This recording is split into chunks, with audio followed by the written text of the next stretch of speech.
Bonjour Guy, on se rencontre à nouveau ce matin ici à Montréal pour parler d'un problème qui nous est très cher en France, c'est celui des Gilets jaunes, qui est à mon avis la plus authentique révolution qu'il y a eu dans notre pays et qui a d'ailleurs euh, qui s'est développée dans d'autres pays, même sous l'influence des Français et qui est vraiment une révolte contre une politique absolument absurde.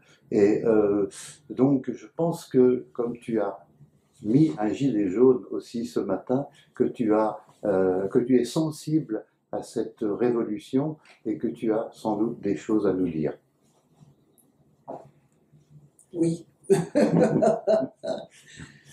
Oui, alors j'ai simplement que préciser que nous n'avons pas, ici au Québec, nous n'avons pas de gilet jaune dans nos voitures, mais j'en avais un dans mon placard et donc c'est ma façon de manifester ma solidarité entière à cette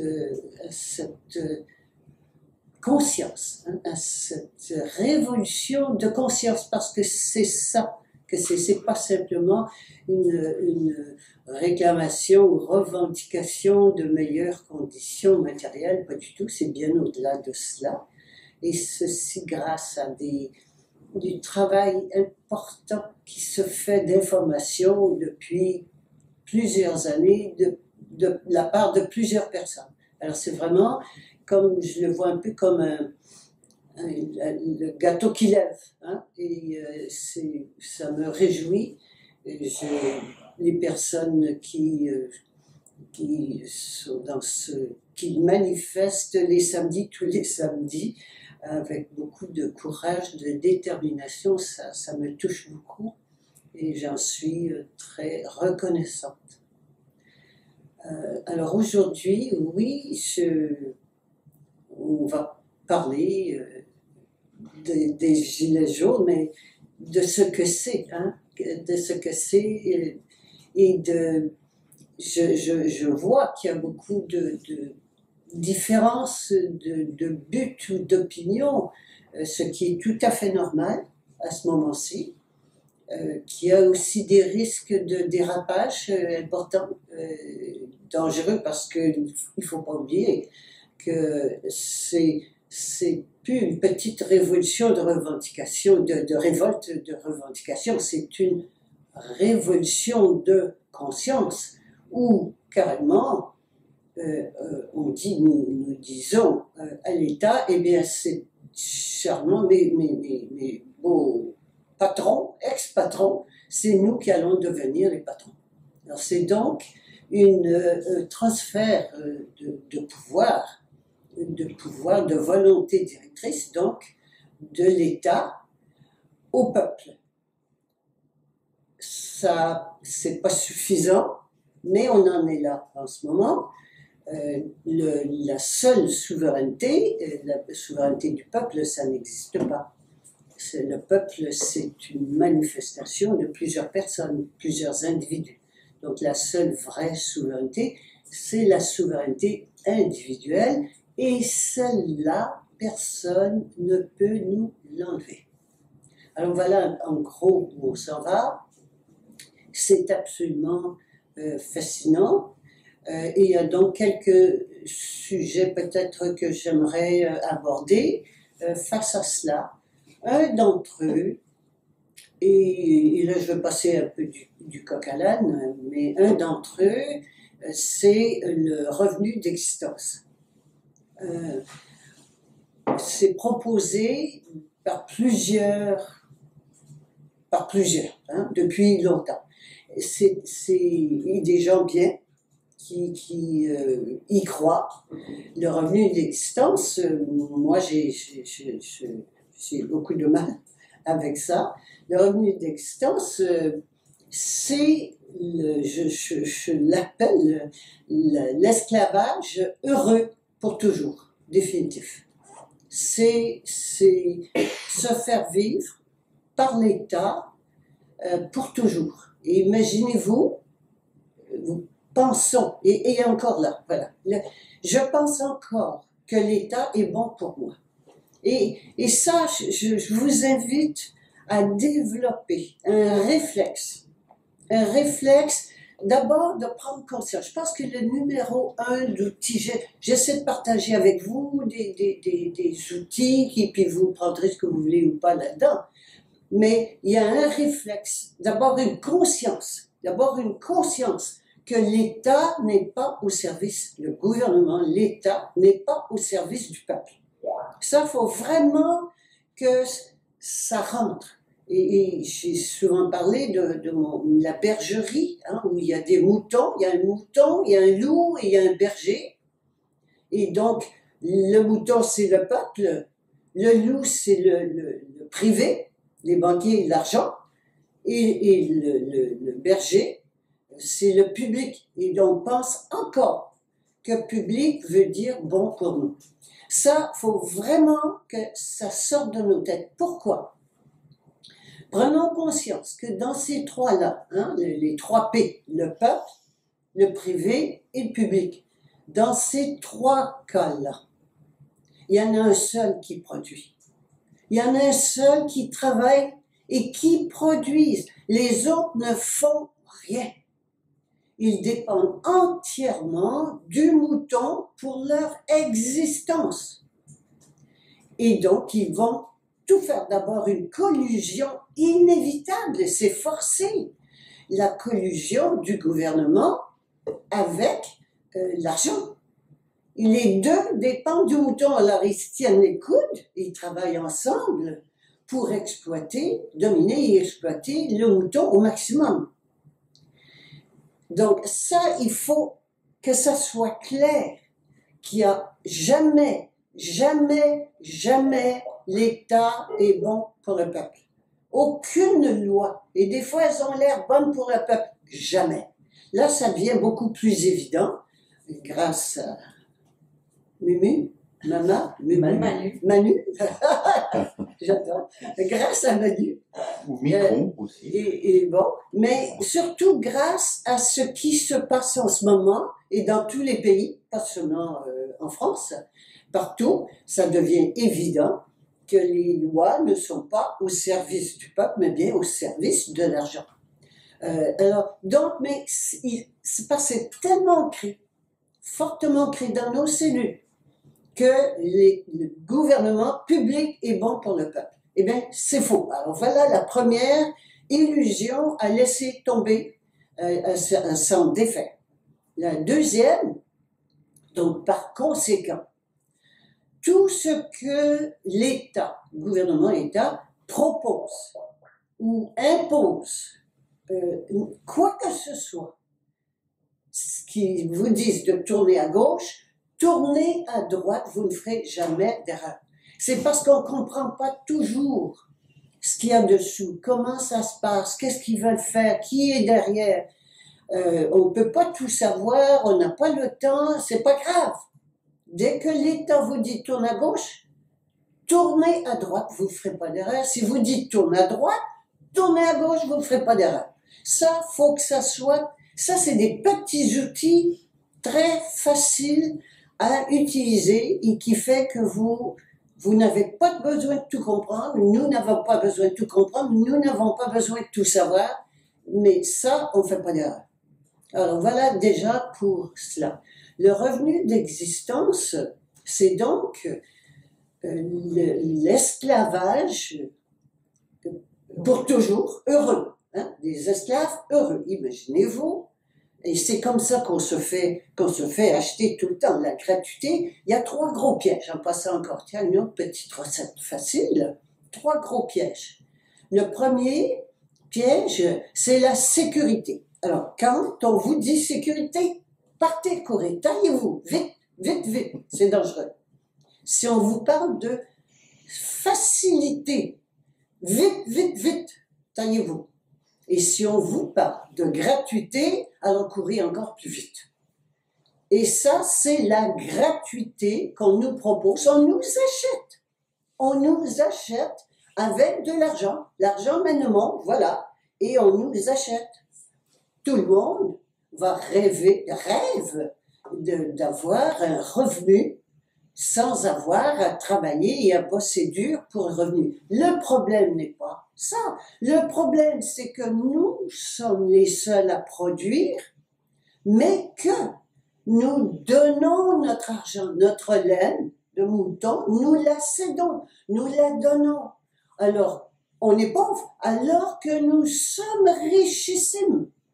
Alors ça, c'est très important. Il faut arrêter de penser en mouton. Il faut arrêter de penser en pauvres moutons peureux.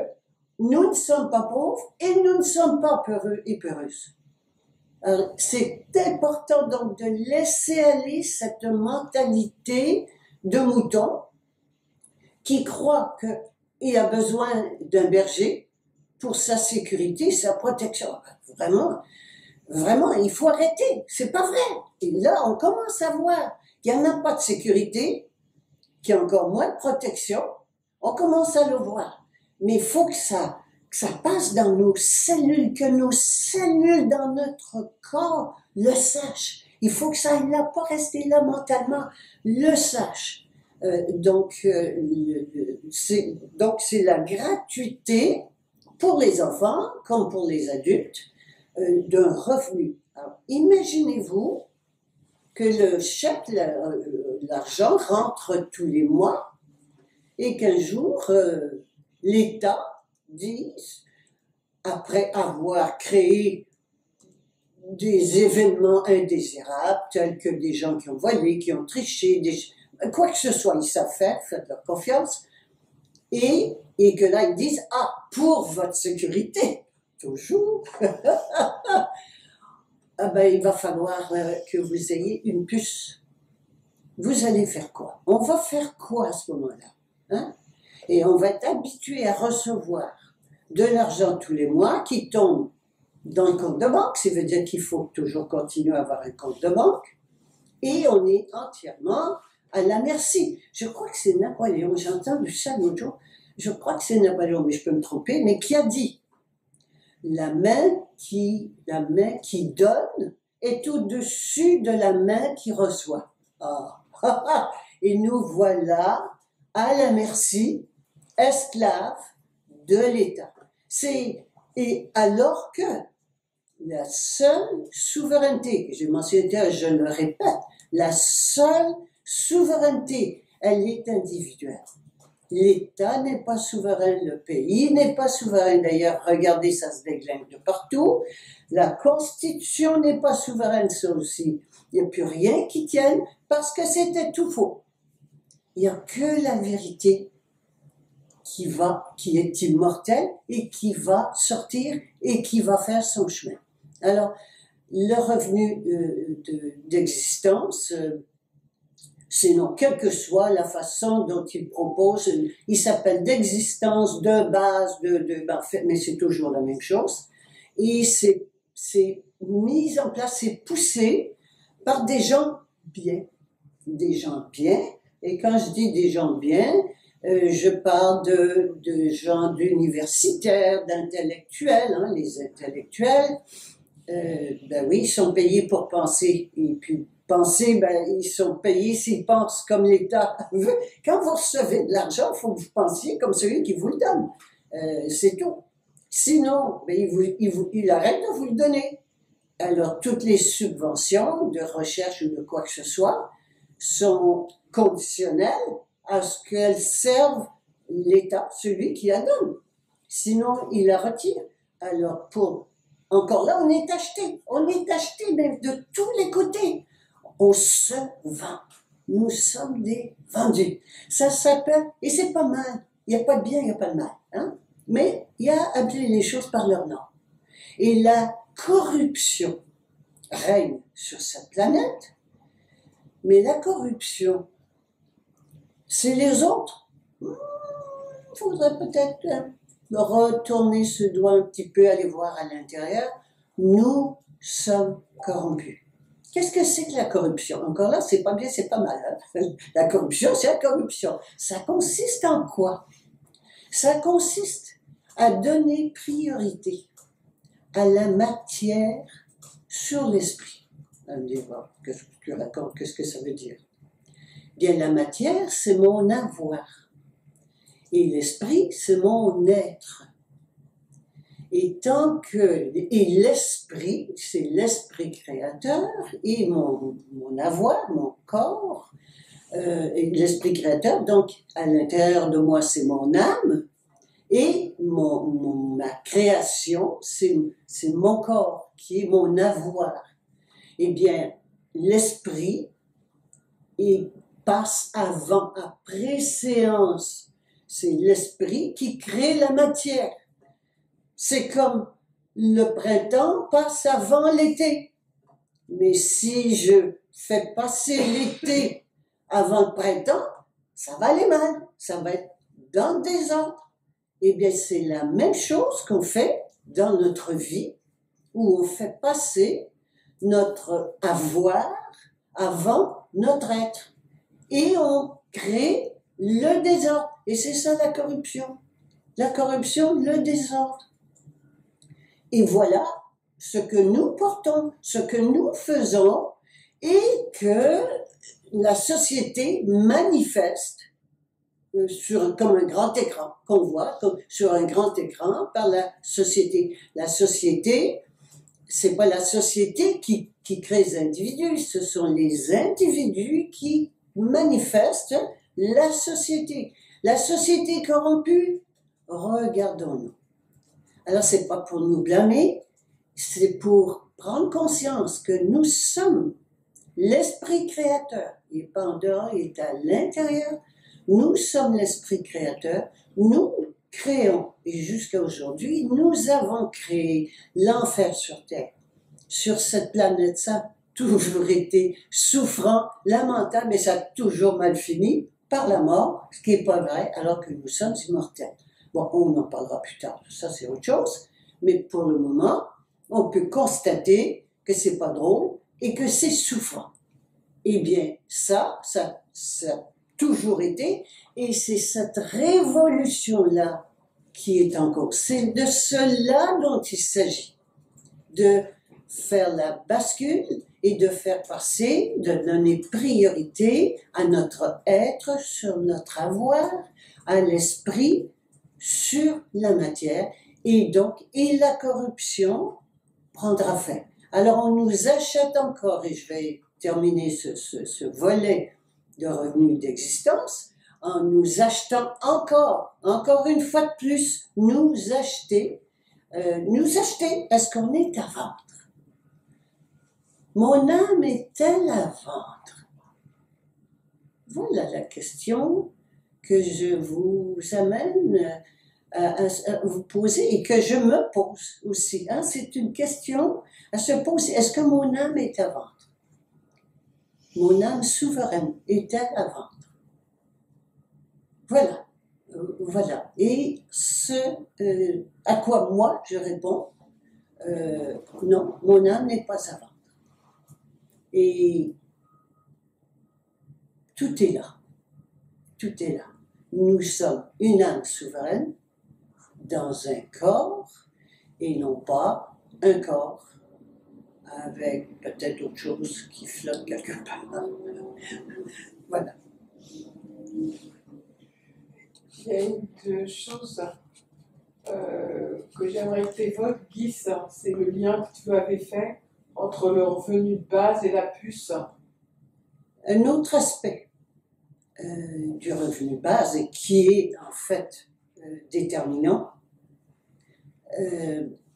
qui est, encore là, l'État me verse de l'argent, et à un certain moment, l'État va dire, eh bien, après avoir créé des événements inconfortables et perturbants, enfin, des événements, ils savent faire, après avoir créé des événements, ils vont dire, ben, écoutez, pour votre sécurité, on va vous donner, exiger la puce pour votre sécurité, pour être bien sûr qu'il n'y a pas de tricherie ou de quoi que ce soit dans ce système. C'est la façon. Il y a quelques façons qui sont alignées pour imposer la puce. Alors, il faut quand même bien savoir que la puce RFID, c'est d'accepter la puce RFID, c'est vendre mon âme définitivement. C'est je renonce à qui je suis et je me vends. C'est carrément me vendre complètement à quelqu'un d'autre. La puce est un élément un récepteur, voilà, un récepteur, mais aussi qui émet, un émetteur. Alors, non seulement la puce assure la traçabilité et le contrôle de là où on est, ce qu'on fait, mais en plus de ça, la puce est un émetteur qui nous dit, qui nous parle, qui nous dit quoi faire et comment penser. C'est un contrôle complet du cerveau. Ils savent faire, c'est fait, hein? C'est fait, c'est pas que ça va venir. C'est fait, cette technologie-là est en place. Et c'est donc, il reste à faire accepter aux gens la puce, d'avoir la puce pour les contrôler entièrement.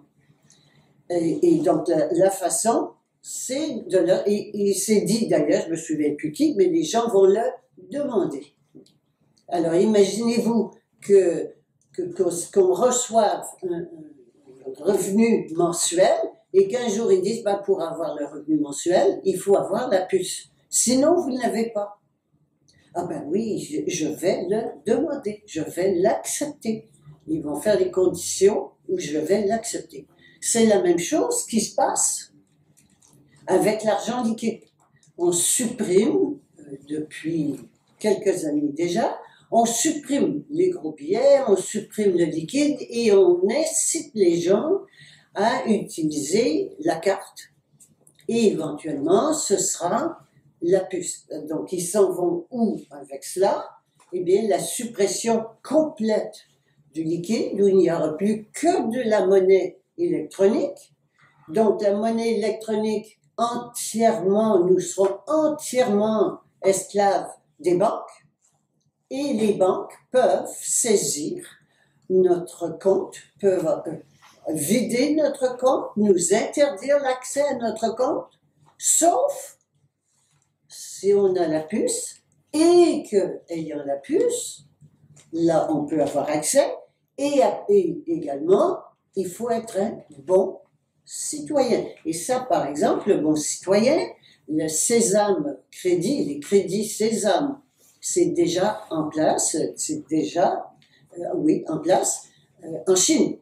Et en Chine, dernièrement, la loi est passée que si vous n'avez pas une bonne cote de crédit, chaque citoyen, donc esclave, un citoyen c'est un esclave, chaque citoyen a une cote de crédit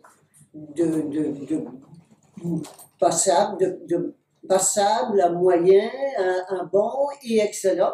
Et suivant la cote, vous avez des droits. Et dernièrement, ils viennent d'interdire l'accès aux avions et aux trains à toutes les personnes qui n'ont pas une bonne cote. Alors, vous voyez, c'est comme ça que ça se passe. On l'a sous les yeux. On a l'image, on a l'information. Déjà, c'est là qu'on s'en va. Le monde d'Orwell, hein, c'est 1984, l'esclavage complet de la population avec le contrôle complet du cerveau. Alors, à nous de le savoir. C'est important d'être vigilante et vigilant dans ces trucs-là. Et le revenu d'existence est vraiment un des grands pièges. N'oubliez pas les 3 pièges, hein? Donc, la gratuité. La gratuité, il n'y a rien de gratuit. Et prenez par exemple, les médias sont gratuits. Ah ben oui, ils sont gratuits. Pourquoi? Parce qu'on nous bombarde d'informations qui servent l'argent. Alors, tout est là. On est richissimes. Nous sommes richissimes. Arrêtons de donner notre argent. Arrêtons de donner notre pouvoir. Vous allez me demander, ben, comment on fait ça? On arrête. On arrête. On arrête de faire. On arrête de voter. On sort de la liste. On fait rayer son nom de la liste électorale. un électeur, une liste électorale, c'est un citoyen, mais citoyen, c'est un esclave d'un souverain. Alors, il y a des mots comme ça qu'il faut arrêter aussi, le vocabulaire, citoyen. Non, je suis pas citoyenne, je suis pas un citoyen. Un autre pendant qu'on y est, la démocratie, faire croire au peuple que c'est lui qui a le peuple, qui a le pouvoir, mais c'est extraordinaire. Il faut arrêter ce mot. Oui, mais on va en faire une bonne. Non, non, démocratie, c'est faux. C'est faux. Le peuple ne peut pas avoir le pouvoir. C'est l'individu qui a le pouvoir. Et c'est l'individu qui est souverain. Et pas son ego, son âme.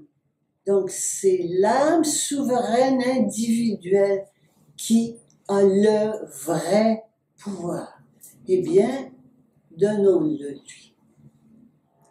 Je reviens sur un sujet qui me semble d'une importance capitale et qui est vraiment un grand danger que nous courons en tant que gilets jaunes, c'est de se faire non seulement acheter, mais se faire récupérer.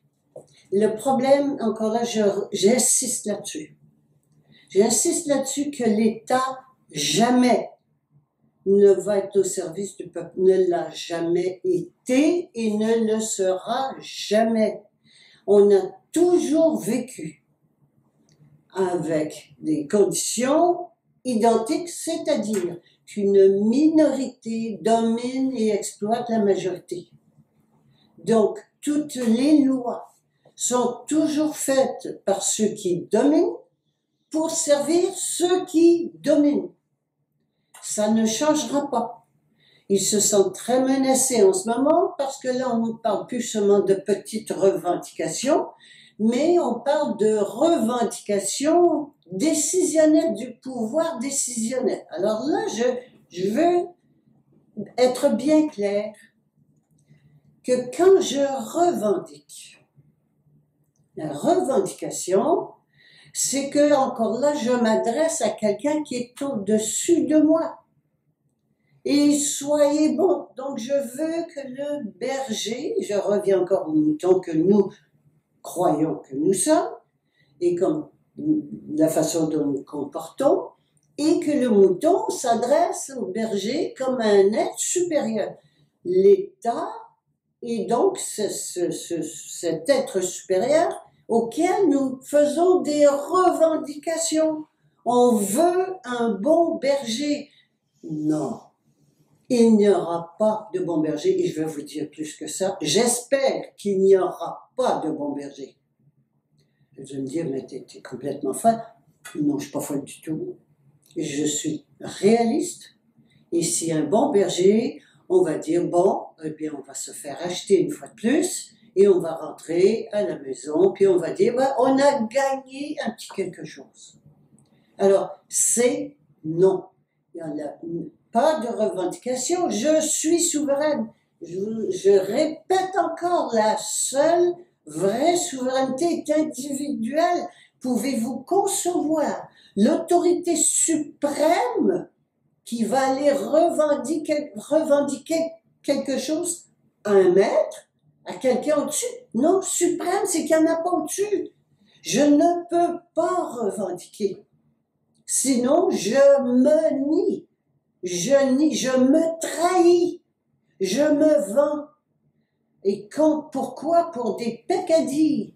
Pour encore là, acheter la paix, la sécurité, c'est faux. Acheter du confort, c'est faux.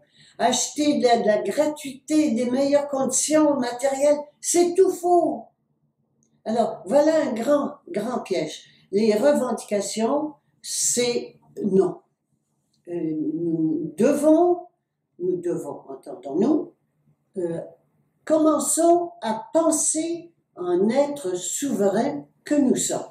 Et qu'allons-nous faire? Pas demander à quelqu'un d'autre de le faire pour nous. Qu'allons-nous faire? Avons-nous besoin d'un État, d'un gouvernement? Et la réponse est non. On n'en a pas besoin. Mais, et là j'entends tout le monde dire, ah, mais ça va être le chaos, l'anarchie, bon, tout ça, ce qu'on nous a fait croire depuis toujours pour justifier la nécessité d'un gouvernement. Alors, ça sera le chaos si on reste encore dans le gouvernement extérieur des uns sur les autres, mais quand on va prendre conscience que nous sommes, que notre âme est souveraine et qu'on obéit à son âme, on n'a plus besoin de gouvernement. Alors, c'est vraiment un transfert de pouvoir. C'est une révolution qu'on vit. Une révolution, un transfert de pouvoir de l'ego à l'âme, de l'extérieur à l'intérieur. Donc, le RIC, on va prendre le RIC, qui est encore là, qui est revendiqué, mais je peux pas revendiquer à mon maître, sinon je suis un esclave. Mais quand je pense en être souverain, je ne peux pas revendiquer de faire que le maître fasse un référendum d'initiative citoyenne. Un citoyen, c'est un esclave. Il faut arrêter. Démocratie, citoyenneté, il faut arrêter. C'est faux. Il faut penser, parler et agir en être souverain que nous sommes. Donc, il n'y a rien à attendre. Et de faire des manifestations pour revendiquer, c'est fini. On n'ira nulle part avec ça.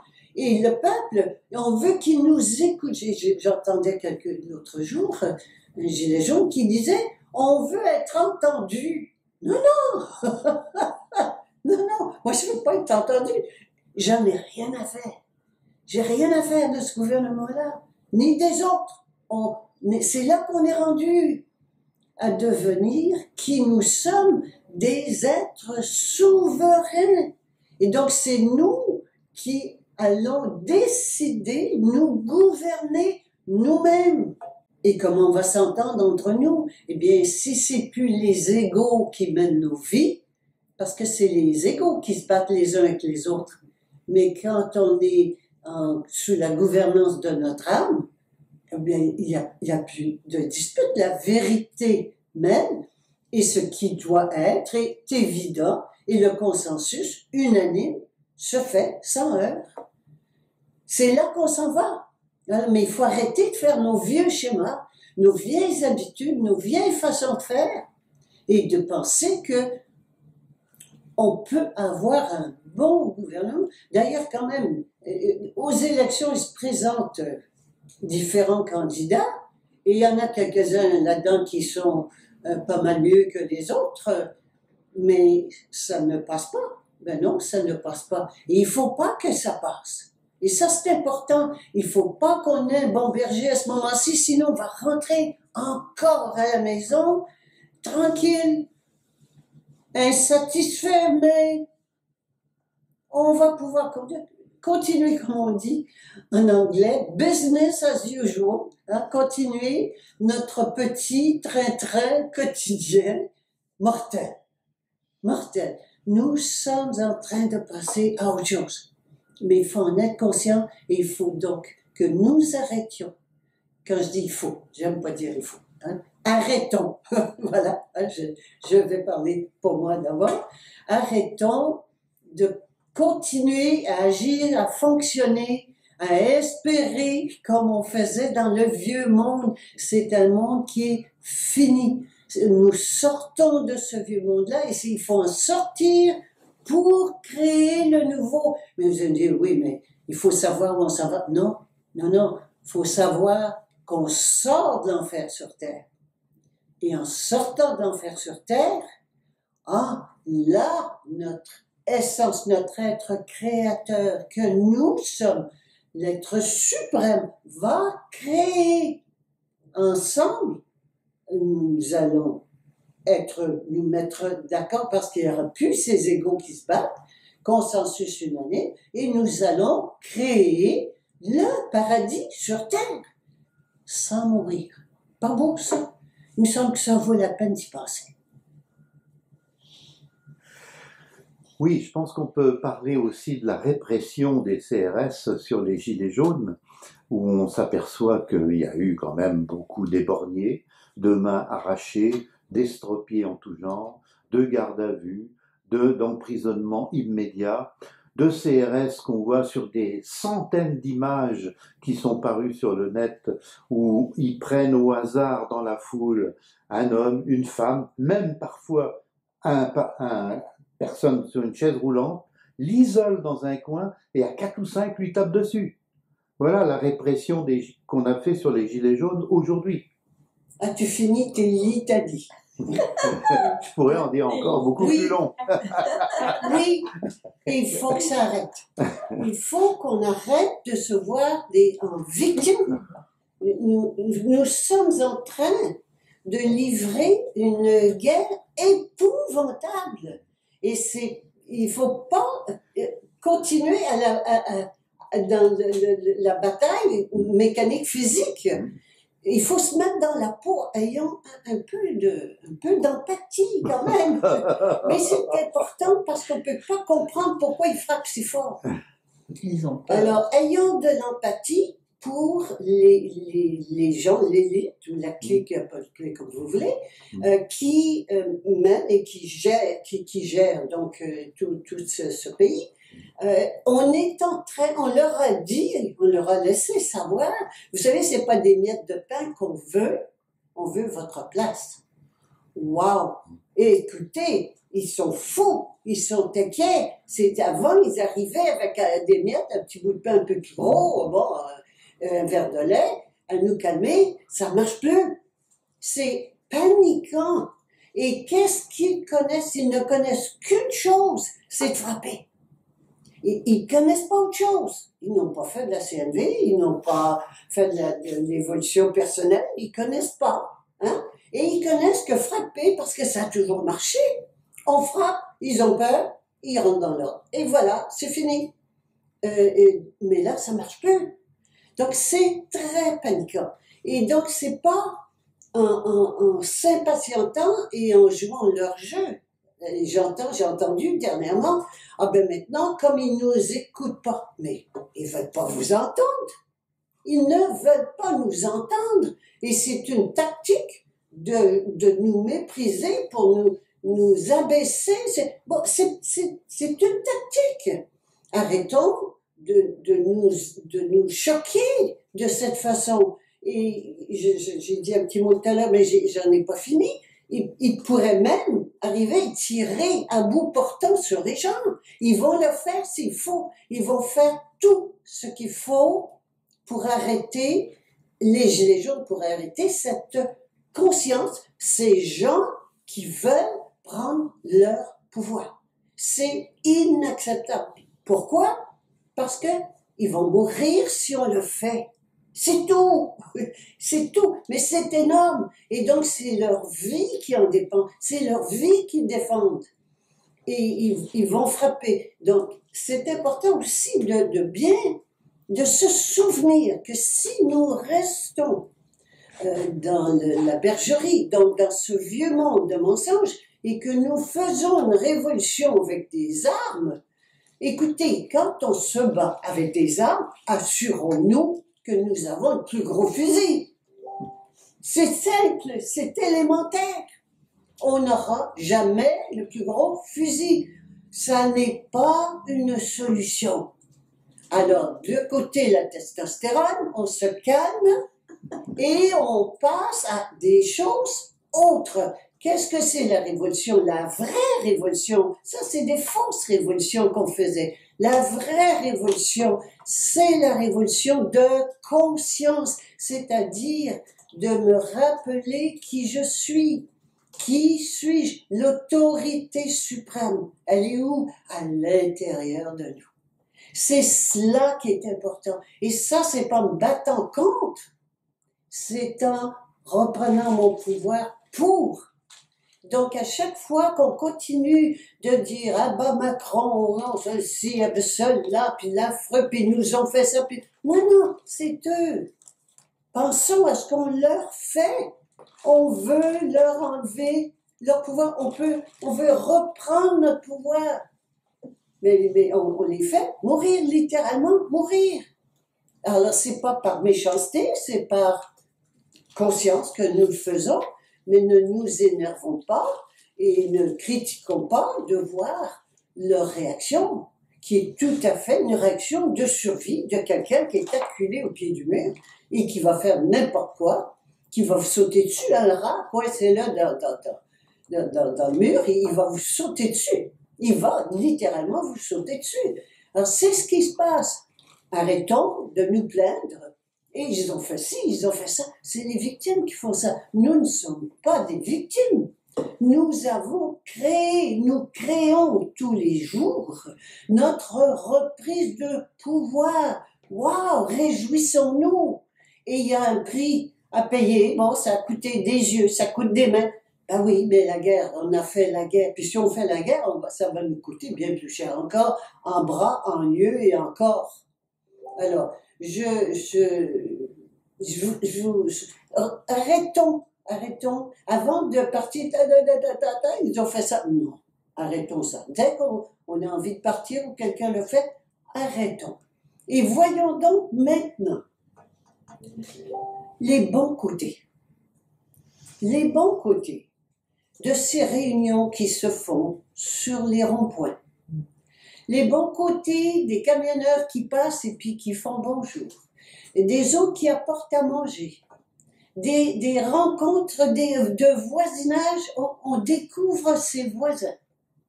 On commence à se parler. On parle de politique. On sort de cette isolation. Cet isolement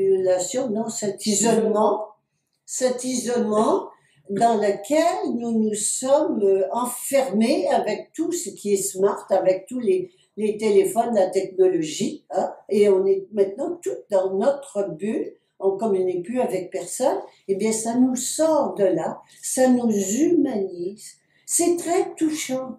Et quelqu'un me disait récemment qu'il y avait même les personnes âgées qui n'ont pas les moyens, la capacité de descendre, elles sont à la fenêtre, puis elles saluent ou elles envoient des bisous, mais c'est extrêmement touchant. C'est un magnifique mouvement du peuple. Et quand on dit du peuple, pour le peuple, par le peuple, ben oui, c'est ça. Alors, oui, il y a des à côté, il y a une réponse brutale, et ça se comprend. Donc, ne nous plaignons pas, et pas nous plaindre, ne nous complaisons pas à continuer à dire ils font ci, ils font ça. Laissons-les faire, occupons-nous de nous. Alors, dans ce sens-là, beaucoup de choses peuvent être faites, s'occuper de nous, donc beaucoup de choses peuvent être faites qui vont nous rendre service. Déjà, qui vont nous enregistrer, qui vont nous servir en tant que gilets jaunes et population. La première chose, c'est qu'on vient de mentionner qu'on commence à se connaître et qu'on va s'entraider. Ce qui se fait déjà, mais qui peut prendre des proportions bien plus grandes. Alors, j'ai entendu que 75%, je crois, de la population est favorable aux gilets jaunes. Eh bien, pas tout le monde qui est prêt à descendre dans la rue, mais tout le monde peut participer à des rencontres, des regroupements, de l'échange d'informations, de l'échange de soutien, de l'échange de nourriture s'il y en a qui ont faim, de tout, des personnes âgées qui ont besoin d'aide, de les aider. C'est le moment d'apprendre à faire. On veut faire de la communauté, hein? On parle toujours de faire des communautés, on va acheter un terrain, on va faire un éco-village, une tribu. Non, dans notre quartier, chez nous, là, c'est là que ça se passe.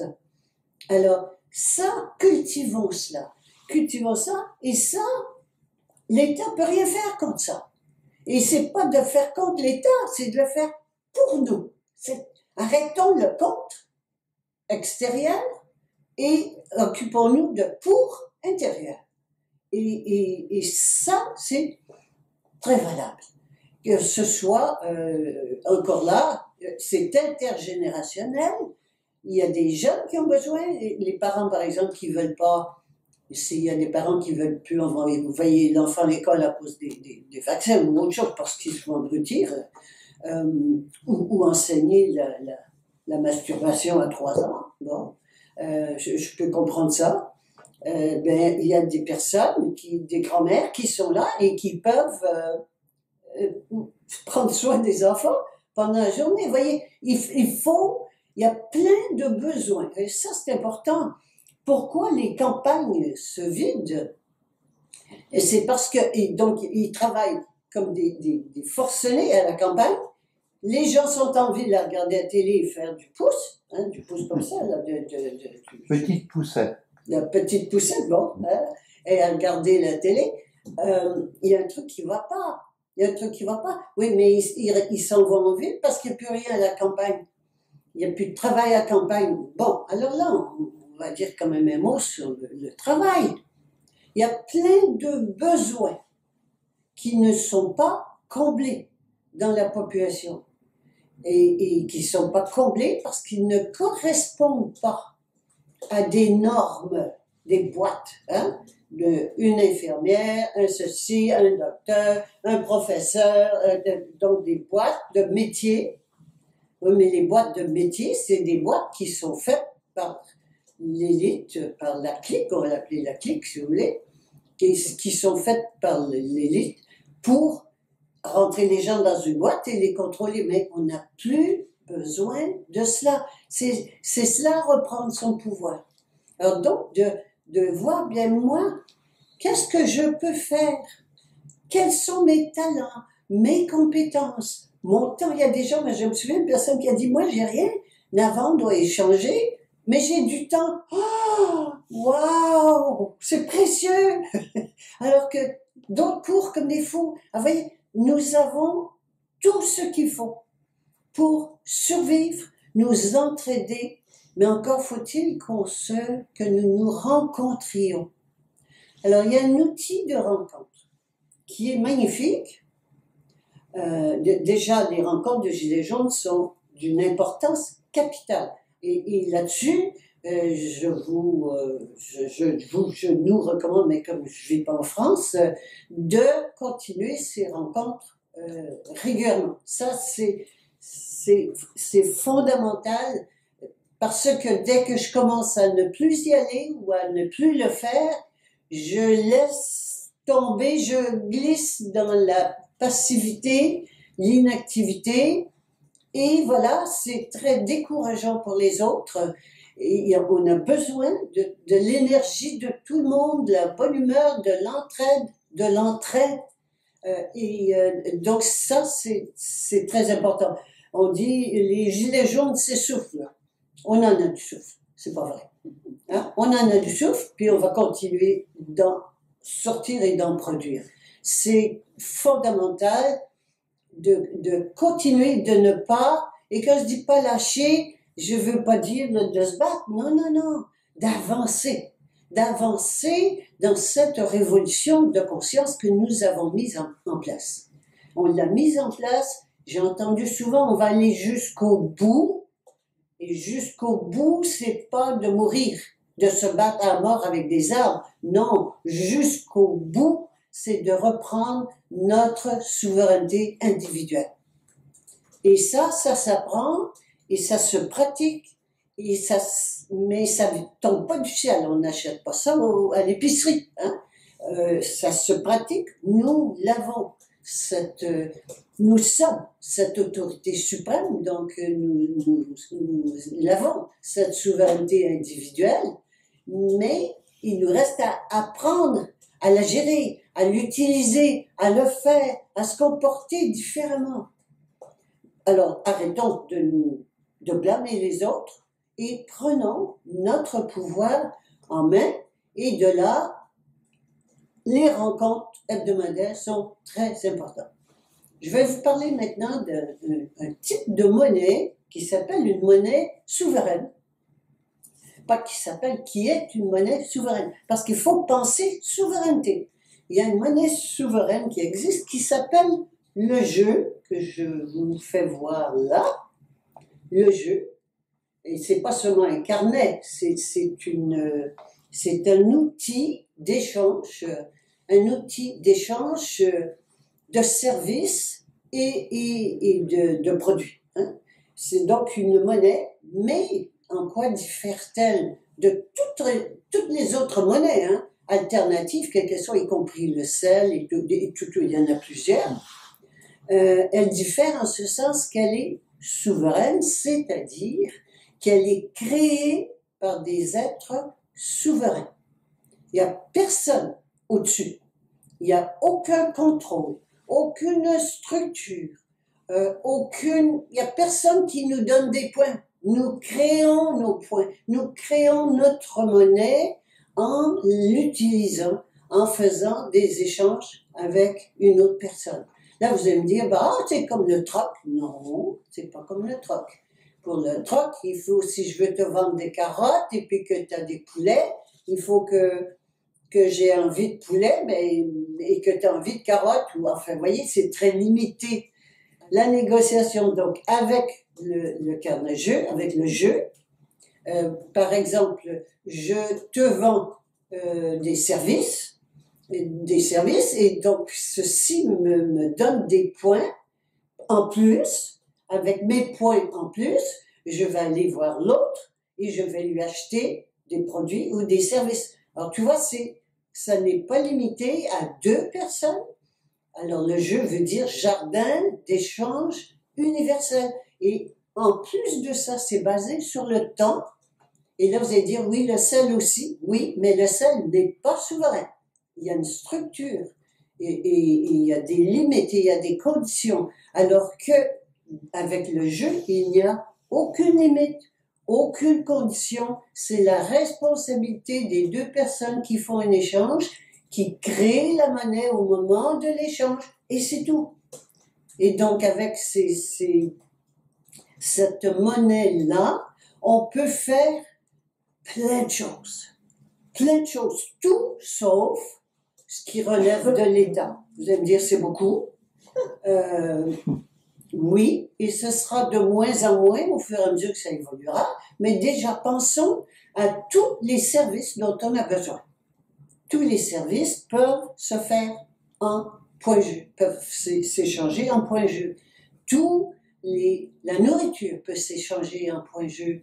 Des vélos, des objets, plein de choses. Il ne s'agit pas d'un vide-grenier, hein. Ça n'est pas des rencontres de vide-grenier. Ce sont des rencontres de gens souverains qui échangent entre eux des services, et non pas seulement des services, mais comme on fait déjà au niveau des ronds-points, de l'information. Information qui ne circule pas dans les médias, qui ne circule pas à la télé. Et donc on apprend, on s'informe, on s'éduque.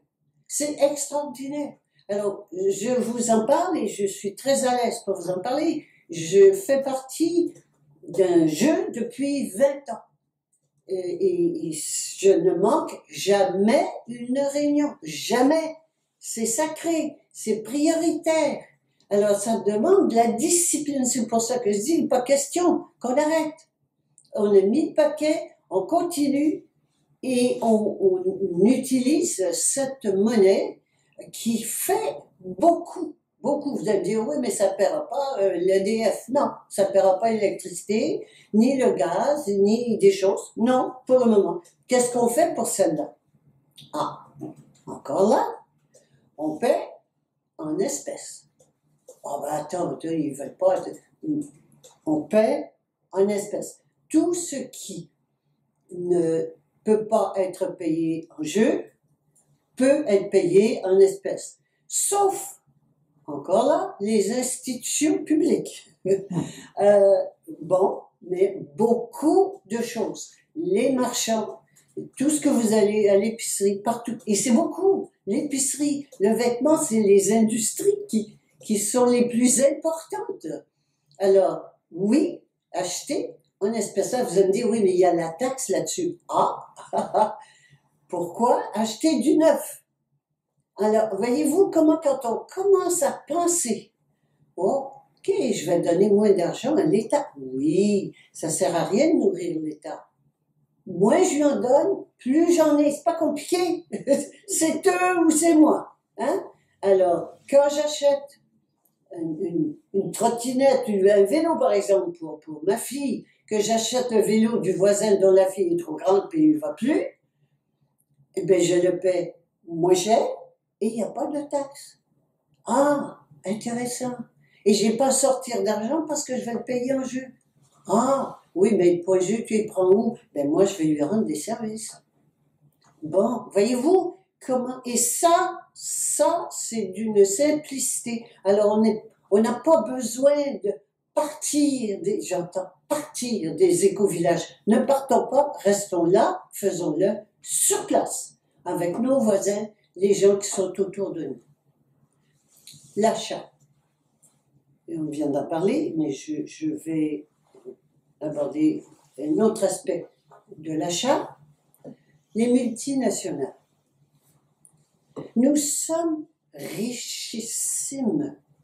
Richissimes. Nous sommes les seuls à produire quelque chose.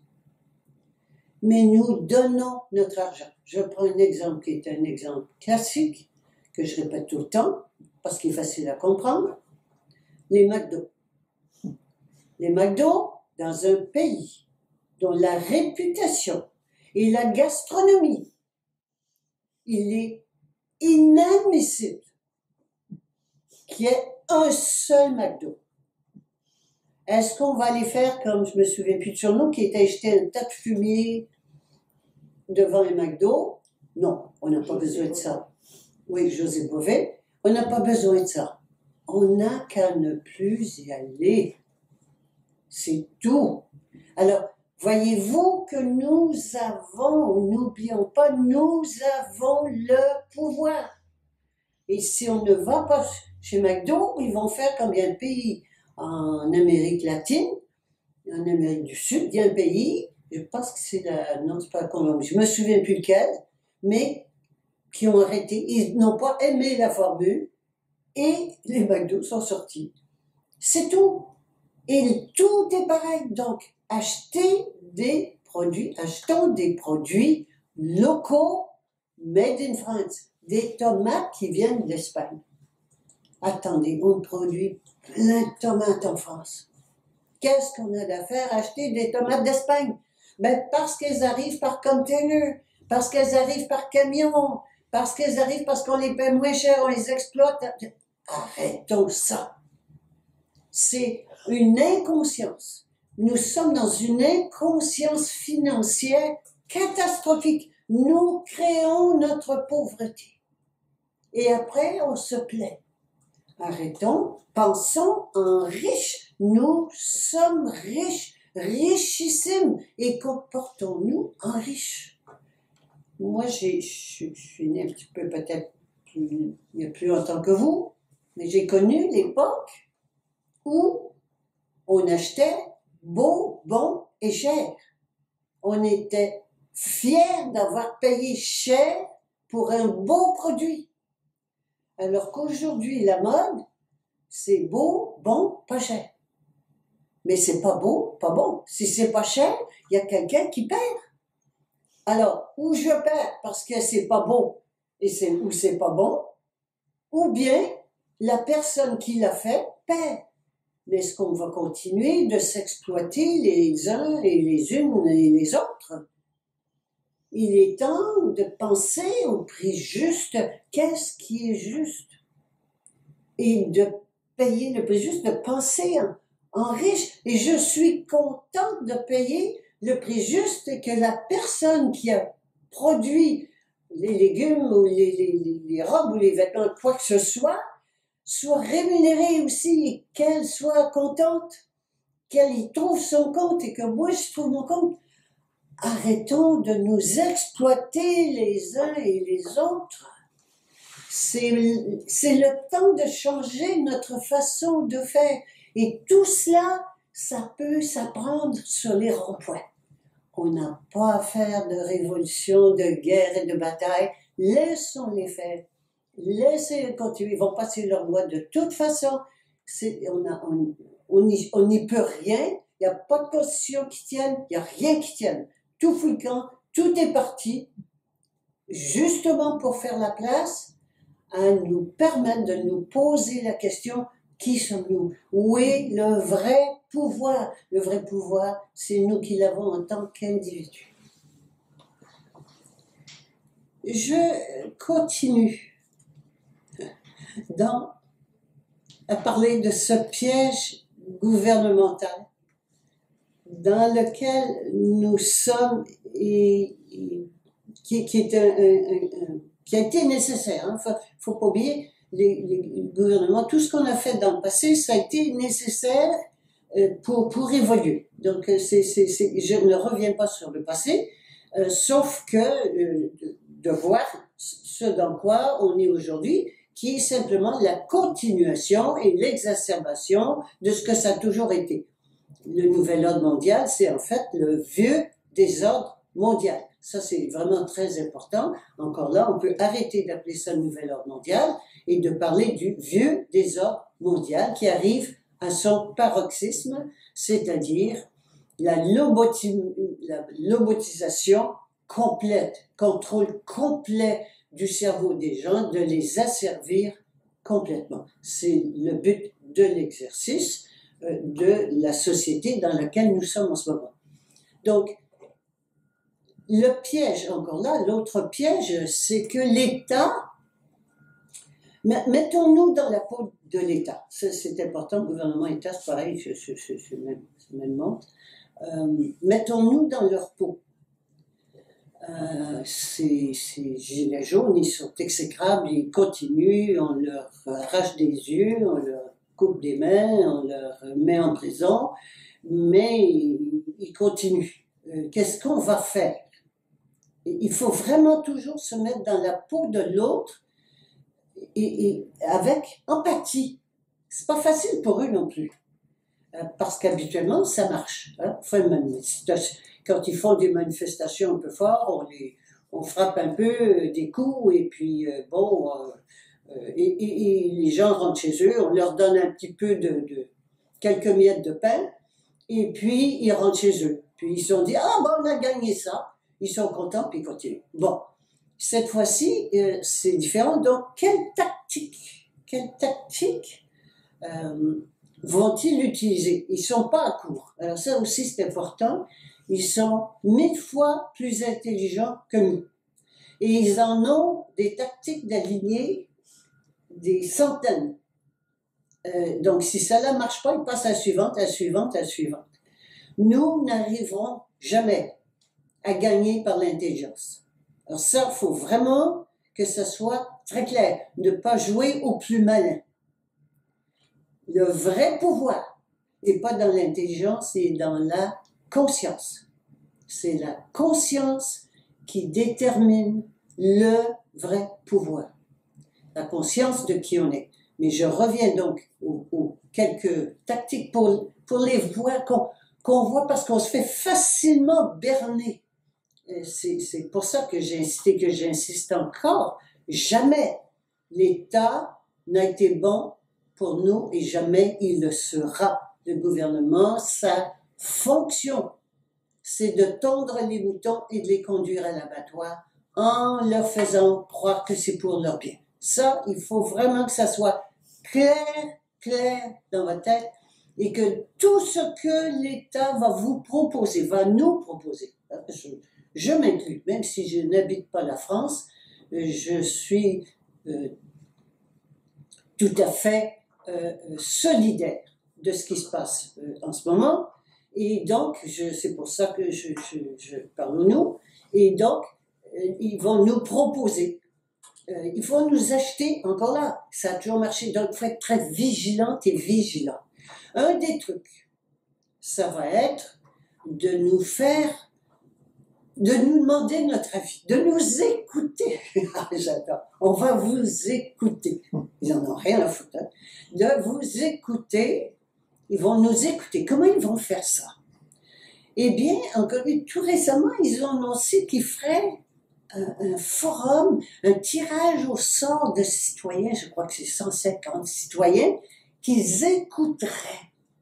Et que de là, ils entendraient les revendications citoyennes et qu'ils donneraient suite. Alors là, il y a une chose que vous devez savoir, ça s'appelle, et c'est pas très vieux, mais ça marche à fond la caisse, ça s'appelle la méthode Delphi.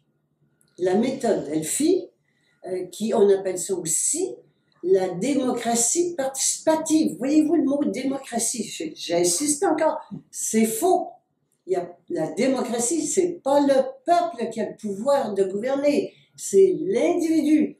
Mais alors là, on nous dort, parce que comme les gens croient beaucoup moins à la démocratie, plus on voit ce qui se passe, on n'y croit plus à la démocratie. Attendez, on en a une nouvelle pour vous. Démocratie participative. Pas bon, c'est ça qu'on réclame. On réclame de participer au pouvoir décisionnel, mais on va vous le donner. On va nous le mettre sur un plateau d'argent. Alors, il faut connaître cette méthode Delphi qui est utilisée lors des forums citoyens. Hein, ils appellent ça des forums citoyens, où on rassemble des gens bien intentionnés, hein, qui veulent participer aux décisions. Et il y a une technique qui consiste d'abord à demander, et je passe rapidement, mais vous pouvez trouver sur Internet méthode Delphi, et on commence par leur demander ce qu'ils veulent, ce qu'ils pensent, comment ils voient ça, toutes les suggestions. On ramasse les suggestions, on fait un premier tour, ils collent ça sur les murs, toute une technique. Les gens qui ont des suggestions qui ne conviennent pas aux organisateurs, n'oubliez pas, hein, encore là, c'est qui est derrière, qui organise la rencontre. C'est toujours pareil, les journées de la paix, le jour de la paix, qui est derrière? L'ONU, hein? La putain de luxe des banquiers mondiaux, n'oubliez pas ça. Alors, quand c'est l'ONU qui est derrière, partez à courir.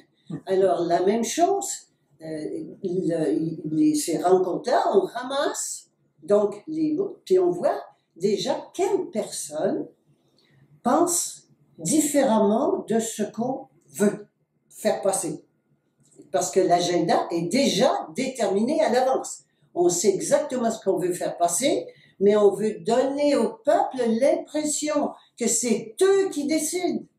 Et après, on va dire, ben écoutez, on vous a entendu, vous avez demandé ça, et puis on le fait. Mais c'est exactement ce qu'ils veulent.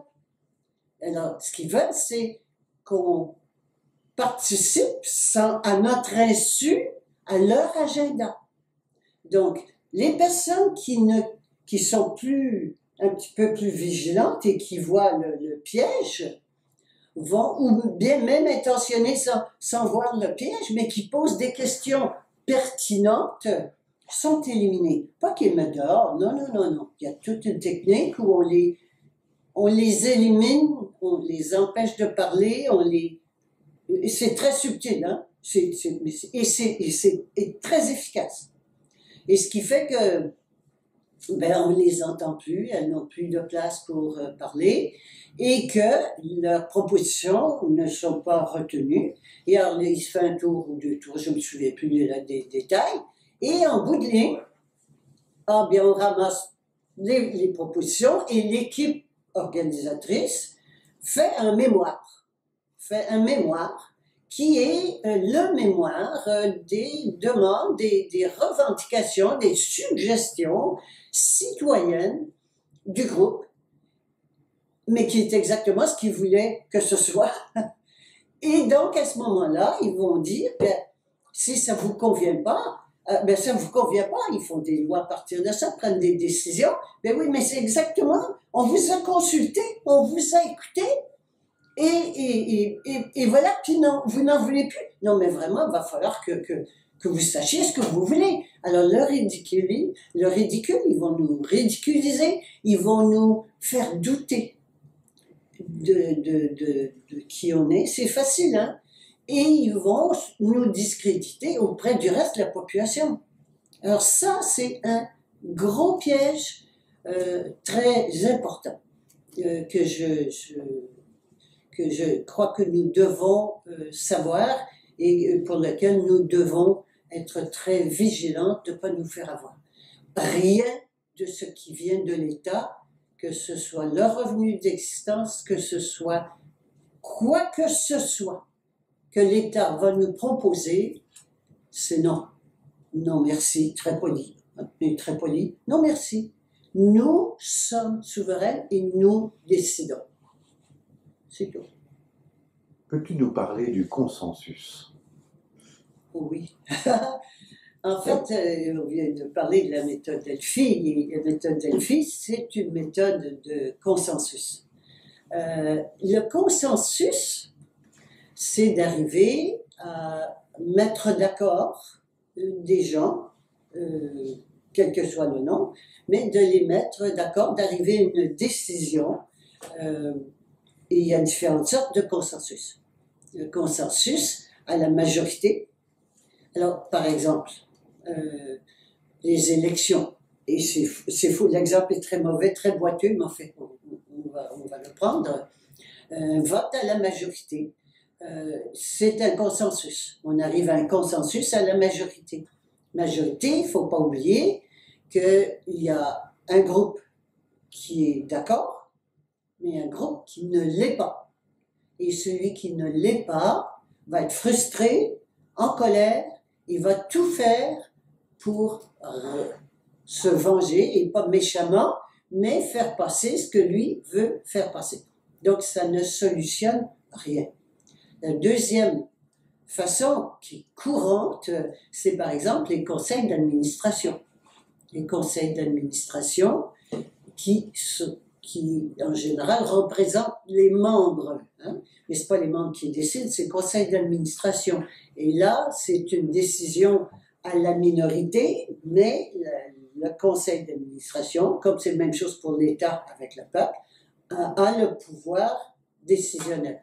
Donc tout ça, c'est important, des faux consensus. C'est faux. On est dans un monde de mensonges, pas étonnant. C'est un faux consensus. On n'arrive pas. Qu'est-ce qui fait d'abord? Il y a une chose que je veux préciser. Qu'est-ce qui fait qu'on n'arrive pas à s'entendre facilement? Pourtant, ça devrait être évident.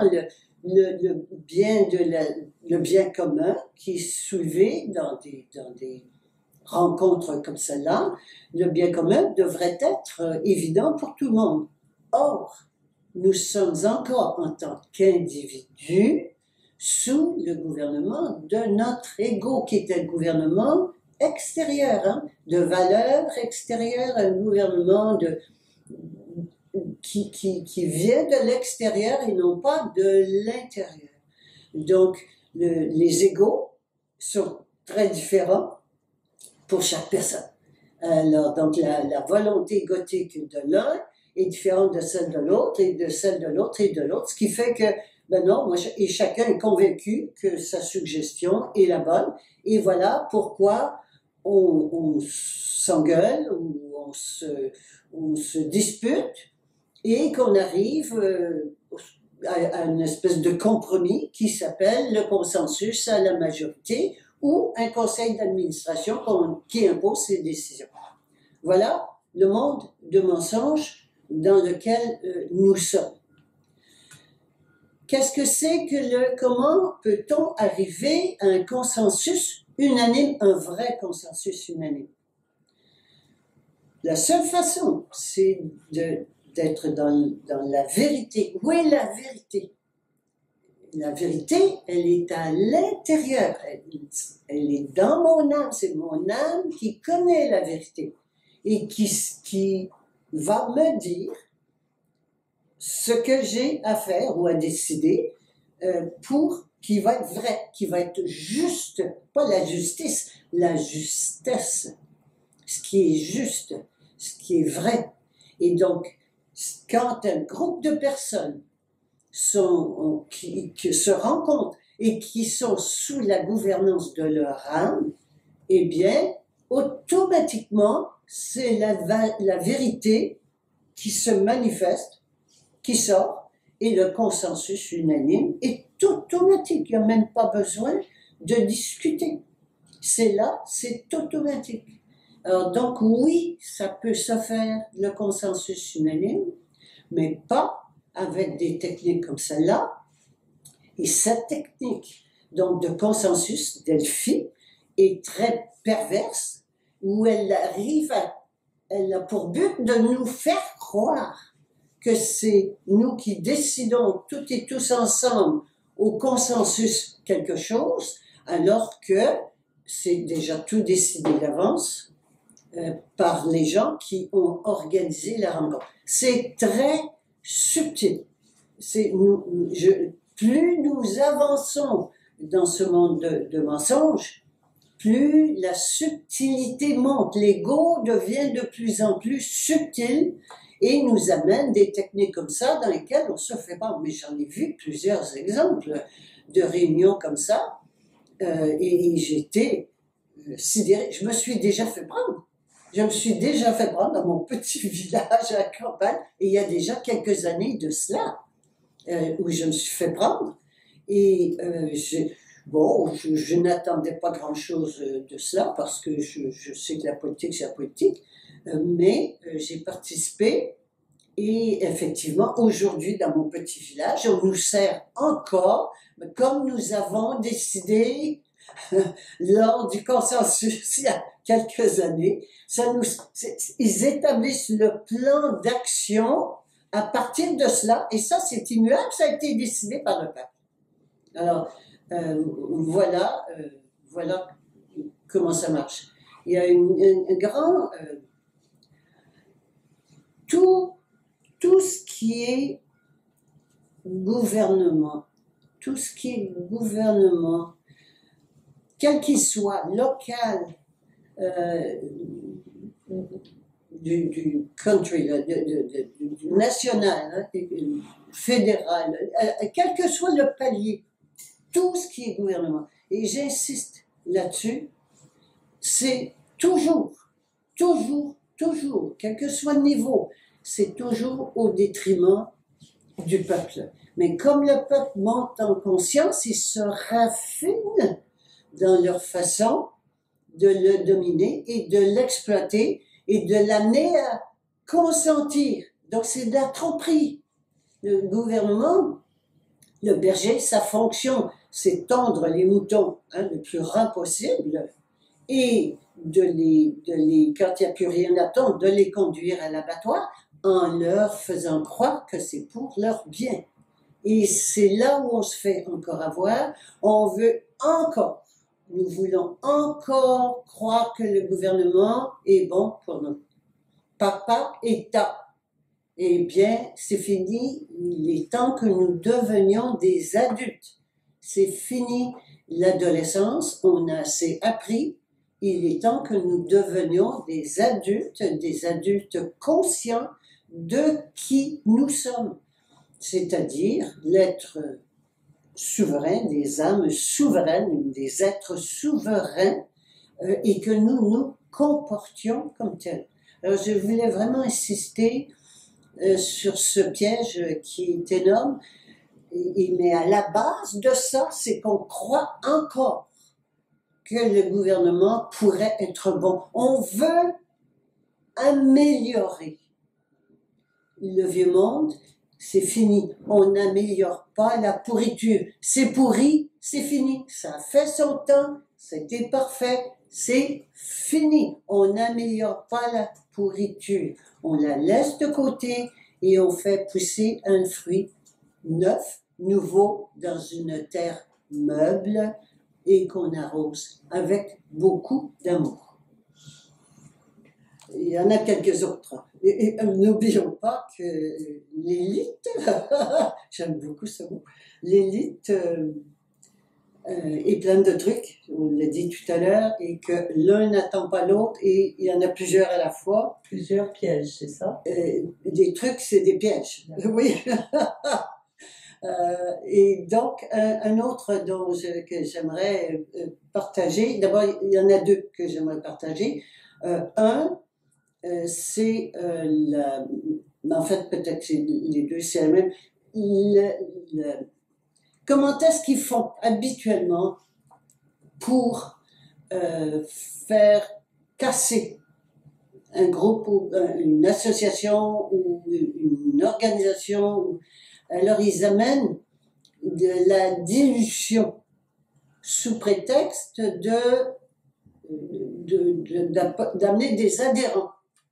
Alors notamment, par exemple, un terme qu'ils utilisent, c'est la convergence, enfin converger. Et la même chose, autant les gilets jaunes, jusqu'à date, nous avons réussi à ne pas avoir de chef. Hein, et ça, c'est super. Il faut vraiment le faire, alors qu'il y a toujours un chef, qu'il y a toujours un leader. Dès qu'il y a un leader, il y a séparation.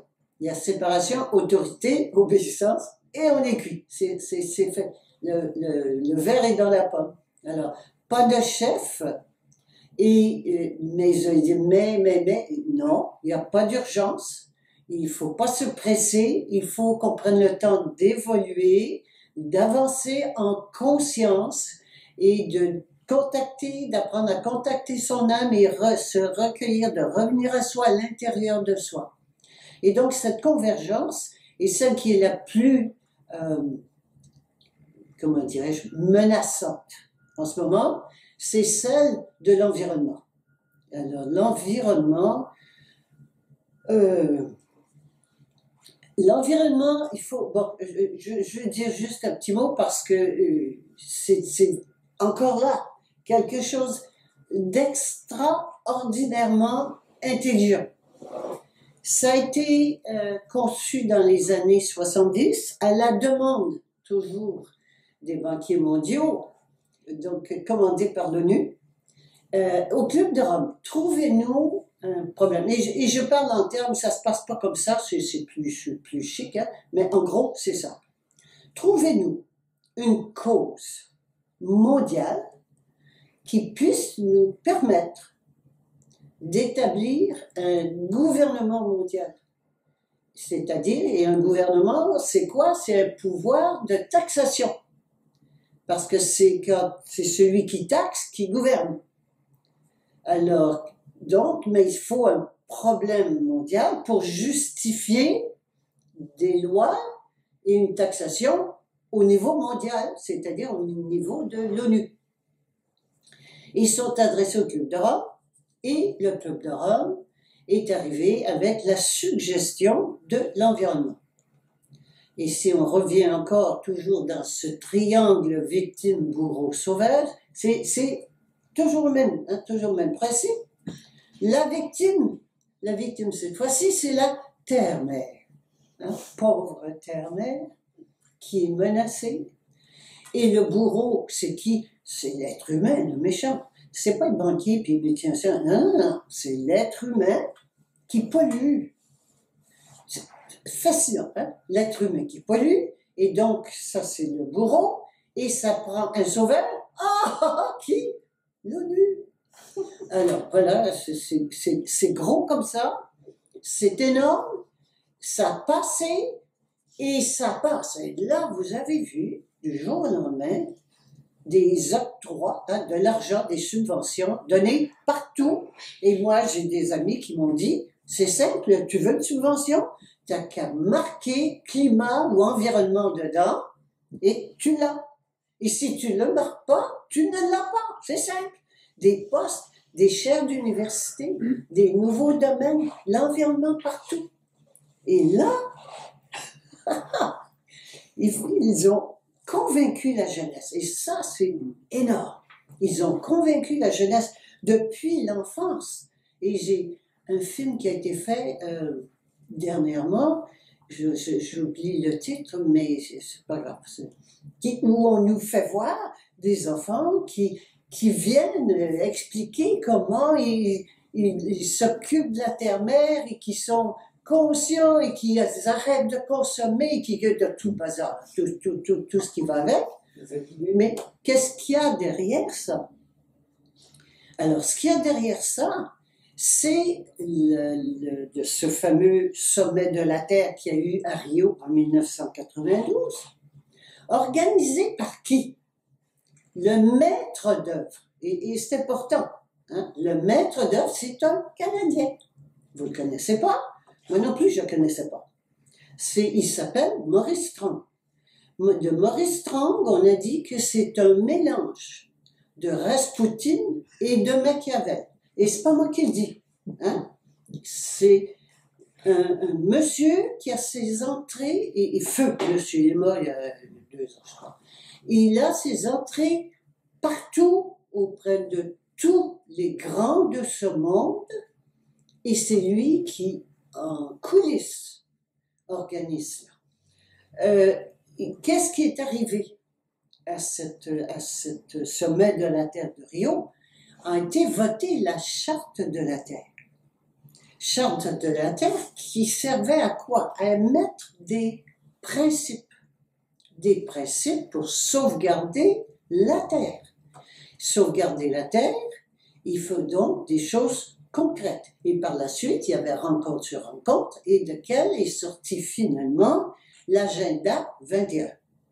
L'agenda 21, je vous recommande fortement la vidéo de Rosa Koire, c'est-à-dire Rosa, R-O-S-A, Koire, K-O-I-R-E, qui dure, je crois, 15 ou 20 minutes, qui dit exactement ce que c'est. Elle a vécu, j'aime toujours, moi, de référer les gens qui ont été sur le terrain, qui savent. Et il y en a quelques-uns de ces interviews qui sont traduits en français.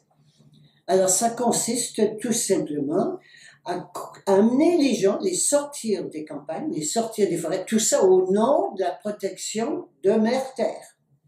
D'amener les gens, de mettre la main sur toutes les ressources de toutes les sortes minières, l'eau, la terre, etc., y compris les humains.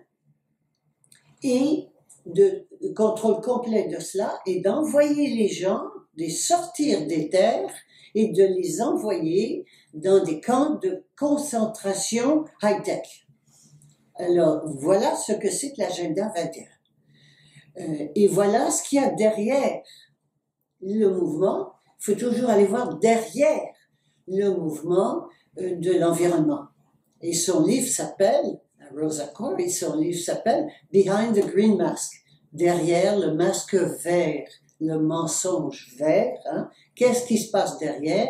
Eh bien, c'est l'agenda 21. La tentation, donc, c'est de faire de la convergence des mouvements. La convergence des mouvements et que tout le mouvement environnemental de l'environnement se joignent aux gilets jaunes. Et voilà comment on pollue, on dilue l'essence d'un mouvement. Les gilets jaunes, c'est un mouvement essentiellement de prise de pouvoir. Et ça n'a rien à voir, mais vraiment rien à voir, avec le mouvement d'environnement qui est une pure création des banquiers mondiaux via l'ONU et tous les gouvernements signataires de l'ONU. Alors, et c'est énorme. Ils enseignent ça aux enfants depuis la petite école. Ils ont une génération et c'est fait. La jeunesse parle d'environnement, ils parlent de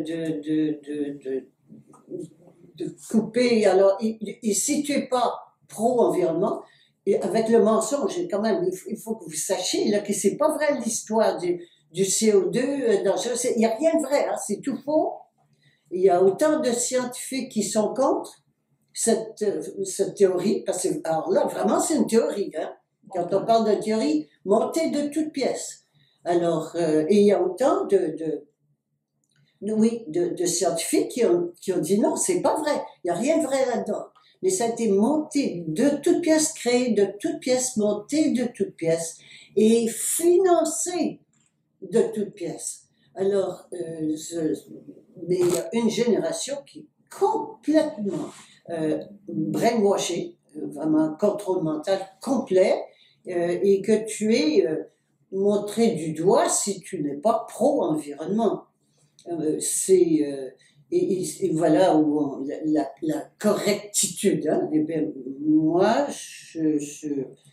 la correctitude, c'est pas mon truc. Et quand je dis moi, c'est que la correctitude, c'est toujours être politiquement correct et être environnementalement correct, être spirituellement correct. Non.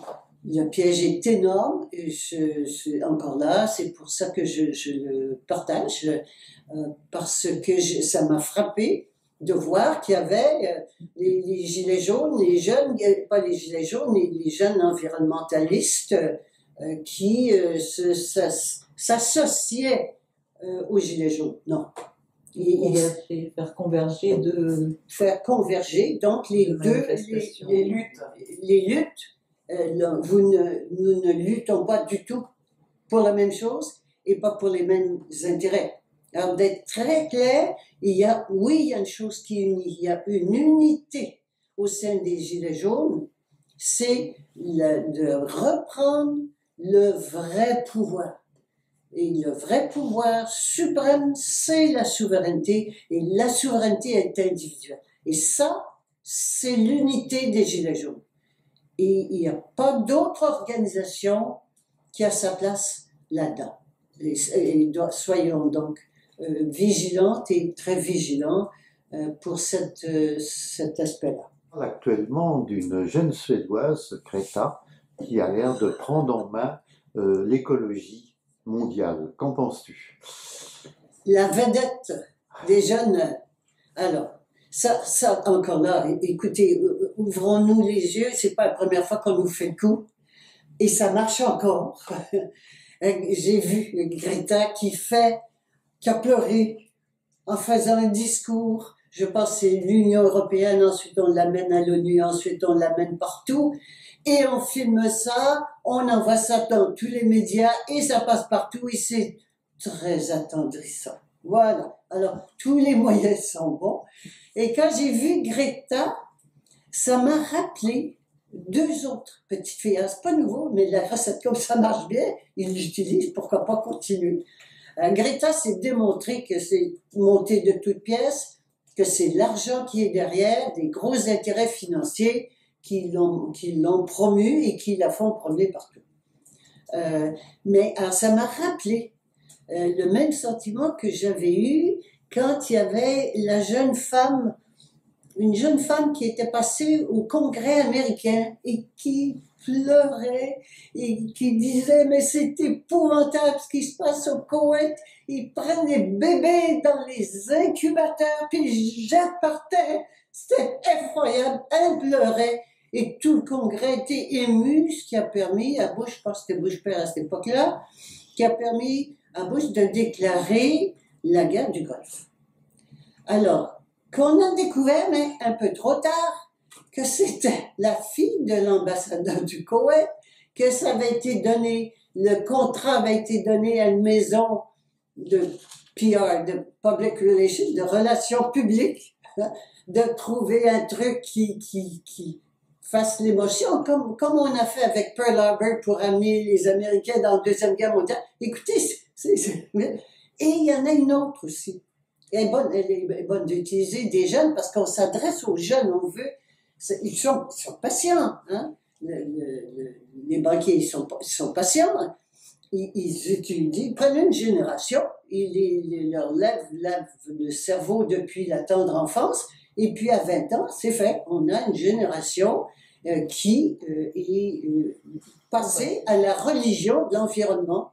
Et donc, une autre donc, qui a eu lieu en 92 au sommet de Rio, c'était Severn Suzuki, la fille de M. Suzuki, encore un Canadien, tiens, j'ai lu ça, ils aiment ça, Severn Suzuki, qui a fait le même coup, en disant, nous les jeunes, et les générations futures, attendez, on est en train de crever là, laissez faire les générations futures, et si on laisse aller ce qui est là, en ce moment, de se laisser dominer et contrôler par l'argent et exploiter par l'argent, on ne la connaîtra même pas la génération future, on va être des robots complètement robotisés.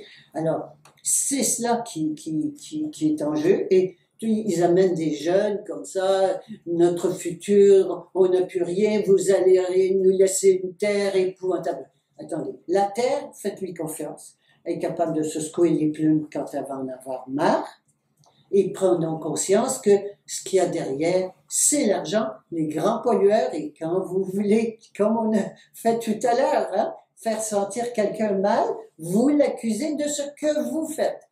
Comme la même chose que le complot, les complotistes, j'accuse de complot la personne qui voit ce que je fais.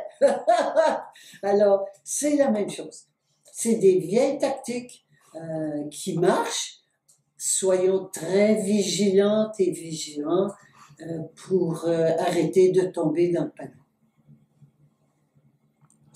Nouvelle question, Guy. Il y a eu une manifestation pour contrer les Gilets jaunes à Paris en début de cette année. On les a accusés, pour les déstabiliser, d'être homophobes, islamophobes, antisémites et d'autres qualités de ce genre. Et on a organisé à Paris très vite une manifestation. Aussi bien tous les partis s'y sont mis, la gauche, la droite, le milieu, l'équipe En Marche de Macron, etc., pour les déstabiliser et les traiter d'antisémites. Je trouve que c'est très grave parce que ce problème anti-juif, moi je le vois, je le traîne depuis mon enfance. Comment peut-on en arriver là? Comment peut-on en arriver à ce machiavélisme? Je ne peux pas m'empêcher de rire parce que ça me fait rire la critique. On parle là je parle en tant que gilet jaune, hein, et d'être critiqué, c'est difficile. En tant qu'individu, on a du mal. En tant que groupe, c'est pareil. Alors qu'en fait, la critique, faut pas oublier une petite recette que j'ai, c'est n'oublions pas qu'à chaque fois que quelqu'un nous critique, il parle de lui, il parle d'elle. C'est tout. Il parle de lui. Donc, il me traite d'antisémite. Ça vous appartient, vous. On parle toujours de soi quand on critique quelqu'un. Alors, d'être traité d'antisémite, rions-en. D'être traité de raciste, d'islamophobe, de n'importe quoi. Mais c'est important de le savoir. Et je suis contente que tu soulèves cette question-là parce que c'est une autre des tactiques. N'oublions pas, ils sont en train d'essayer de sauver leur peau. Hein? Le jour où on reprend notre pouvoir, c'est fini. Alors, il meurt. Il n'y a plus de bergerie. Il n'y a plus de bergerie. Le mouton s'en va, il n'y a plus de bergerie. Il n'y a plus de berger, il n'y a plus de loup. Alors, c'est leur peau qui joue. Et ils jouent très dur et très intelligemment. Ils essaient de nous faire croire, de nous déstabiliser par la critique. Comme la même chose que quand on se fait traiter de complotiste. Moi, je ris, je trouve ça drôle. J'ai l'habitude de la critique et ça ne me touche pas. Alors, mais je vous le partage. Si moi, ça ne me touche pas, mais j'ai appris à ne pas me laisser toucher par la critique, parce que c'est un outil très fort pour démolir quelqu'un, et c'est tout, mais ça s'apprend. Donc, je vous passe le petit outil que j'utilise, qui me sert beaucoup. N'oublions pas que la personne qui critique, c'est toujours d'elle qu'elle parle. Et c'est tout. Et que répondre à la critique? Moi, je ne réponds pas. Je laisse faire et je passe à autre chose. C'est important. Je regarde, je suis vraiment avec beaucoup d'intérêt ce qui se passe en France avec les Gilets jaunes. Et je vois beaucoup d'énergie mise à anti-Macron, anti-ci, anti-ça. moi, je pense que l'anti, de combattre quelque chose, on n'avance à rien. Au contraire, on le renforce. Plutôt que cela, de, de commencer à être fiers de qui nous sommes, des êtres souverains, de le dire, de proclamer notre souveraineté individuelle. Pourquoi pas des panneaux de proclamation de notre souveraineté individuelle? De souveraineté individuelle, n'oublions pas, de notre âme. Si vous ne voulez pas dire âme, c'est pas grave, mais déjà de nous, qu'on parle de soi. Partir de soi et rester en soi. Que l'autre me dise n'importe quoi. Il peut me dire, t'es laide, t'es idiote, t'es imbécile. Il parle de lui ou d'elle. Ça ne m'affecte pas, ça ne me regarde pas ce que les autres disent. Mais comme nous sommes sensibles encore, très sensibles à ce que les gens pensent de nous, ça nous affecte et c'est une façon de déstabiliser quelqu'un. Absolument.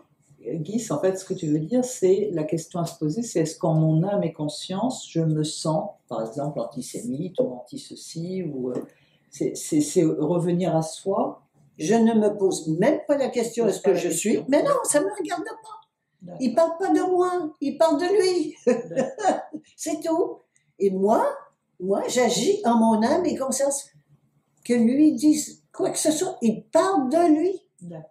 Moi, je me pose même pas la question est-ce que c'est vrai ou c'est pas vrai. C'est pas moi. Ça, c'est important, très important. La gestion du jugement, de la critique, ça déstabilise beaucoup. Donc, soyons vigilantes et vigilants et ça ne nous regarde pas. Oui, rendre à César, si tu veux, encore là, ça leur appartient. Rendre à César ce qui est à César, c'est vraiment le temps de l'utiliser, pas pour les impôts, hein, mais pour dans la pour ça, déstabilisation, il y a aussi une certaine franc-maçonnerie qui a été très forte. Bah, je comprends. Oui, ben, si tu veux qu'on dise un mot sur les francs-maçons, Oui, c'est ben oui, c'est bien. ce qui est derrière. Hein? Et tous les gens qui montent dans l'échelle sociale, parce qu'il ne faut pas oublier, c'est une échelle. Comment est-ce qu'on monte dans l'échelle? En mentant. On est dans le monde de mensonges, alors. Pour monter, il faut mentir plus que les autres. Et donc, les sociétés secrètes sont justement, le mot le dit, c'est le secret, c'est un mensonge par abstention, par omission. Alors, c'est le niveau le plus subtil du mensonge. Et les sociétés secrètes ont leur programme, leur agenda, qu'elles imposent partout, mais de façon sournoise.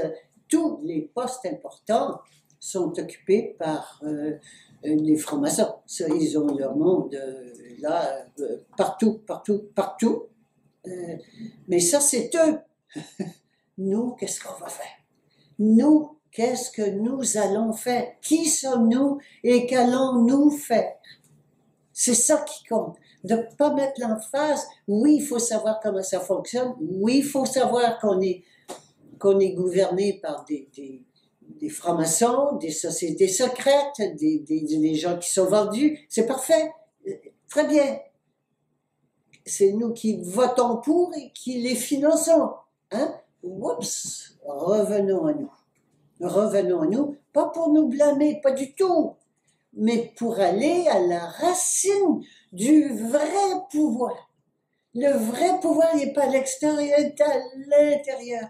Laissez-les s'amuser avec leur monde de mensonges et devenons le vrai pouvoir que nous sommes, le suprême pouvoir qu'on appelle souveraineté, que nous sommes. Occupons-nous de nous, laissons faire les autres. Un autre piège, piège fréquent. D'abord, c'est le piège de la discussion. Et en parlant de cela, discussion, savoir qui a raison, qui a tort. la discussion, ça se passe au niveau mental. Le mental est menteur. Mental, menteur. Il faut toujours, quand je dis mental, menteur. Parce que nous sommes encore dans le monde de mensonges. Éventuellement, quand nous passerons au monde de vérité, le mental ne sera plus menteur. Mais pour le moment, le mental est menteur. Et d'ailleurs, on voit, j'ai vu des rencontres entre gilets jaunes et ça chauffait, la discussion était chaude, alors qu'il n'y a absolument aucune raison que ça le soit. Mais quand on reste dans le mental, la discussion, as-tu des preuves? Est-ce que tu es ça? Tu tiens ça d'où? Est-ce que c'est vrai? Voyez-vous, la discussion est absolument stérile et amène de l'animosité, de l'agressivité et de la guerre. Parce qu'on est encore dans le mental menteur. Et qu'est-ce qui fait qu'il n'y a pas d'unanimité encore au sein des Gilets jaunes? C'est que nous sommes encore sous le gouvernement extérieur de notre ego.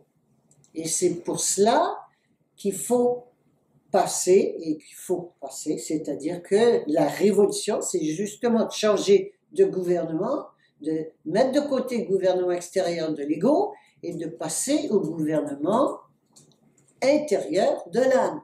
Et à ce moment-là, il n'y a pas de discussion. Je sais. Et souvent, les gens me demandent, as-tu des preuves? Non, je n'ai pas de preuves. Je sais. Et je vous invite à utiliser ça, c'est un très bon outil, de ressentir. La vérité, elle est là. Et elle parle, mais elle parle tout doucement et jamais elle ne donne d'explication, jamais elle ne dit pourquoi, jamais elle ne dit comment. Alors, c'est dès qu'il y a explication, et là j'ai une autre petite recette, si ça vous intéresse, je les donne, puis vous en faites ce que vous voulez, mais une qui m'est très chère, toute explication autre que j'ai peur est un mensonge. Donc, quand il y a discussion, ce sont les égos, on est dans la peur, je veux avoir raison, l'autre veut avoir raison, les deux sont dans le mensonge, tout est faux, et simplement de s'arrêter. S'arrêter. Quand on commence à voir qu'on discute, on arrête. Et de revenir à soi. Revenir à soi et d'en rire. De voir qu'on s'est fait prendre encore par l'ego, qu'on se fait amener à l'extérieur encore, revenir à l'intérieur. Et dire, on s'est fait avoir. Et de retrouver cette unité entre nous, cette complicité. C'est un gros morceau. C'est pas facile. C'est le contraire de ce qu'on a appris jusqu'à maintenant. Ben oui, mais c'est ça le nouveau monde de vérité. C'est le contraire du nouveau monde de mensonges dans lequel on est devenu bonne et bon.